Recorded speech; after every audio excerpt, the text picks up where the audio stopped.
ফুলকপি এমন একটা জিনিস কেউ খুবই ভালোবাসে, কেউ আবার পছন্দই করে না। বাচ্চারা তো ফুলকপি দেখলেই দূরে সরে যায়। তাই আমি আজকে বের করেছি এমন একটা রেসিপি যেটা বাচ্চারা খুব লোভনীয়ভাবে খাবে, ভুলেই যাবে, যেটা ফুলকপি। আর নামি দামি রেস্টুরেন্টে খাওয়ার থেকে বাড়িতেই কিন্তু খুব সহজে মাত্র 2-4টে ইনগ্রিডিয়েন্টস দিয়েই কিন্তু খুব সুন্দর একটা ফুলকপির ডিশ বানিয়ে নিতে পারবে তুমিও।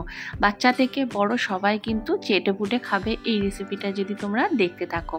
বাই দ্য ওয়ে, তোমরা দেখছো আলপনা কিচেন। ভিডিওটা দেখে ভালো লাগলে অবশ্যই চ্যানেলটি সাবস্ক্রাইব করে দিও যদি করা না থাকে।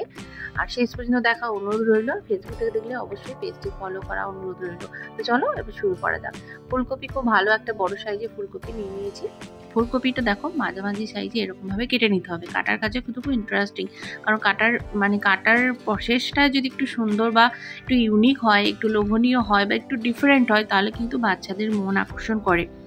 তো সেই জন্য কাটাটা ঠিক আমি যেরকমভাবে কেটেছি ঠিক সেরকম কাটবে। হ্যাঁ, তার জন্য ফুলকপিটা তুমি খুব বড় সাইজে না, মাঝারি সাইজে বা ছোট সাইজে নিলেও কিন্তু হবে। এবারে যাব মেন প্রসেসে গিয়ে কি করলাম দেখো, তাওয়ায় তেল দিয়ে দিলাম, একটু ফোড়নের জন্য কাঁচা লঙ্কা আর একটু রসুন কুচি দিয়ে দিলাম, একটু কালারের জন্য এখানে কাশ্মীরি লঙ্কাগুলো সামান্য পরিমাণে দিয়ে দিয়েছি। এবারে আমি যেভাবে ফুলকপিগুলো কেটেছিলাম ঠিক সেইভাবেই ফুলকপিগুলো এক এক করে এর মধ্যে দিয়ে দেবো। এটা তুমি ছোট যেরকম কাটে রান্নার জন্য সেরকম সাইজে কাটলেও হবে, বাট আমি যেটা বললাম যে বাচ্চাদের একটু আকর্ষণ আনার জন্য এভাবেই কাটা।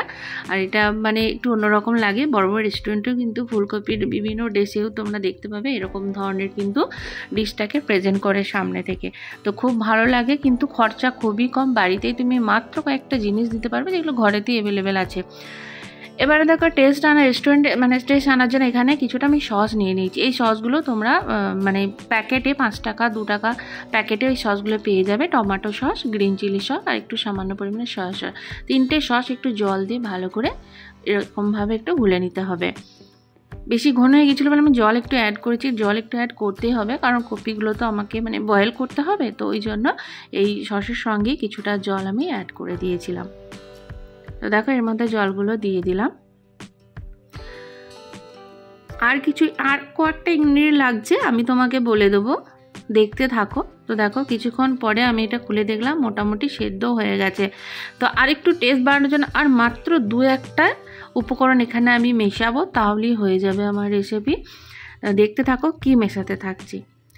যেহেতু সস দিয়েছি একটু টকটক ভাব তো থাকেই, তো সামান্য পরিমাণে মিষ্টি আনার জন্য এখানে চিনি অ্যাড করেছি, স্বাদের জন্য একটু নুন অ্যাড করে দিলাম।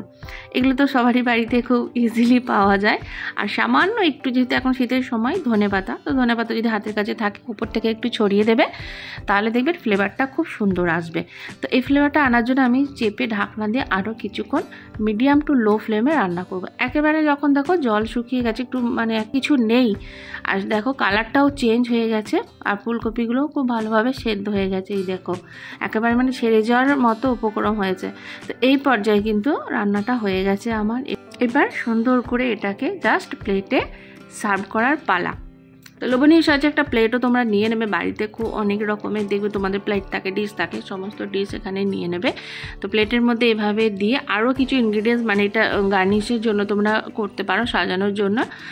তো সব কাঁচা লঙ্কা, পেঁয়াজ এগুলো দিতে পারো, শসা অ্যাড করতে পারো। তো সব কিছু দিয়েই কিন্তু একটা প্লেটটা খুব সুন্দর লোভনীয় দেখতে হবে। এটা তুমি বাড়ির যে কারো সামনে রেখে দাও, দেখো অনায়াসে এটা এক নিমেষেই শেষ করে দেবে।